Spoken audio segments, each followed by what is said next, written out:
গতকালকে ঢাকা মেডিকেলের আমরা একটি ঘটনা শুনতে পেয়েছি। ঢাকা মেডিকেলে আমাদের যে ডাক্তার ভাইরা রয়েছে তাদের গায়ে হাত তোলা হয়েছে। যে যারা হাত তুলেছে তারা কি অভিযোগ করেছে? তারা অভিযোগ করেছে সেখানে নাকি একজন যে পেশেন্ট মারা গিয়েছিল সেখানে ডক্টরদের গাফিলাতি ছিল, ওই ঢাকা মেডিকেলের গাফিলাতি ছিল।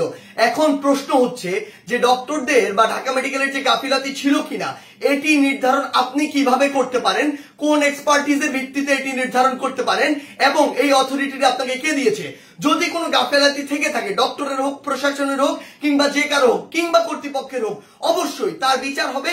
তার বিচার একটি প্রক্রিয়াধীন প্রক্রিয়া হবে, একটি তদন্তের মাধ্যমে হবে। সেই অভিযোগটি আপনি বিএমডিসি তে করতে পারেন কিংবা সেই অভিযোগটি আপনি প্রশাসনের কাছে করতে পারেন।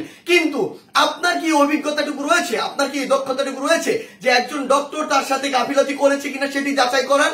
আমাদের সবচেয়ে বড় এখন যে সমস্যাটি হয়ে গিয়েছে, আমরা এই বাঙালিরা অধিকাংশ ক্ষেত্রে অধিকাংশ বাঙালি নিজেদেরকে সব জায়গার দক্ষ মনে করি এবং সব জায়গায় নিজের নাক গলাতে যাই।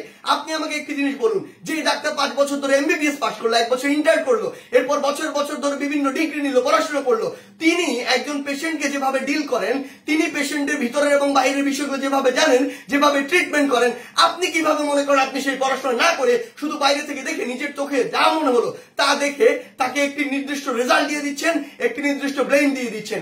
আমাদের জায়গা থেকে স্পষ্ট বার্তা, এরকম একটি ব্লেম দিয়ে আসলে যখন আপনি একজন ডক্টরের গায়ে হাত তুলেন তখন আপনি যে কাজটি করেন সেটি আমরা বৈষম্য বিরোধী ছাত্র আন্দোলন আমাদের জায়গা থেকে কোনোদিনও সমর্থন করতে পারি না।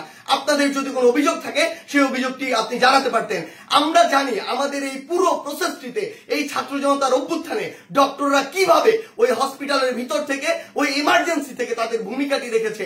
আমরা দেখেছি যখন কিছু সরকারের পাঁচাটা স্পিরিট, ডক্টরদের যে স্পিরিট, সেই স্পিরিটটি যাদের মধ্যে নাই, এমন গুটি কয়েক ডক্টর যখন ওই ছাত্র জনতার গণঅভ্যুত্থানে আমাদের আহত ভাইদের চিকিৎসা দিতে বাধা দিচ্ছিল, তখন অধিকাংশ ডক্টর নিজের জায়গা থেকে রিস্ক নিয়ে আমাদের ওই ভাইদেরকে চিকিৎসা দিয়েছিল।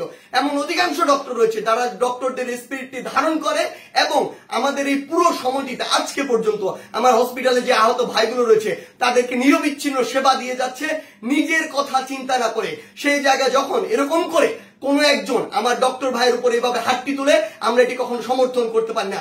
আমাদের জায়গা থেকে একদম স্পষ্ট একটি বার্তা, সেটি হচ্ছে যে আমরা প্রশাসনকে, মাননীয় স্বাস্থ্য উপদেষ্টা, ডিজি হেলথ সহ সকলকে একটি বিষয় স্পষ্ট করে বলতে চাই, আমাদের যারা মেডিকেলের ভাইরা রয়েছে, ইন্টার্ন ডক্টররা রয়েছে, কিংবা হসপিটালের যে ডক্টর ভাইরা রয়েছে, তাদের সাথে আমরা এই জায়গাটিতে একাত্মতা ঘোষণা করছি।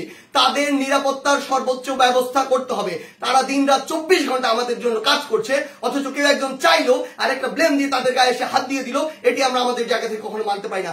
আমাদের জায়গা থেকে একটি স্পষ্ট বার্তা হচ্ছে তাদের এই নিরাপত্তার ব্যবস্থাটি করতে হবে। এবং গতকালকে ঢাকা মেডিকেলে যদি ওই পেশেন্টের মৃত্যুর জন্য কোনো কর্তৃপক্ষের হোক, ডক্টর হোক গাফিলাতি থেকে থাকে, তদন্ত সাপেক্ষে তার যেমন বিচারের আওতায় তাকে আনতে হবে।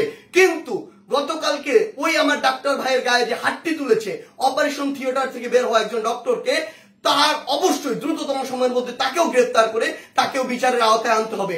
আমাদের জায়গা থেকে স্পষ্ট একটি বার্তা, আইন নিজের হাতে তুলে নেওয়ার মতো অন্যায়টি যদি আপনি করেন তাহলে আপনার পক্ষে কোনোদিন আমাদের অবস্থান থাকবে না। ধন্যবাদ।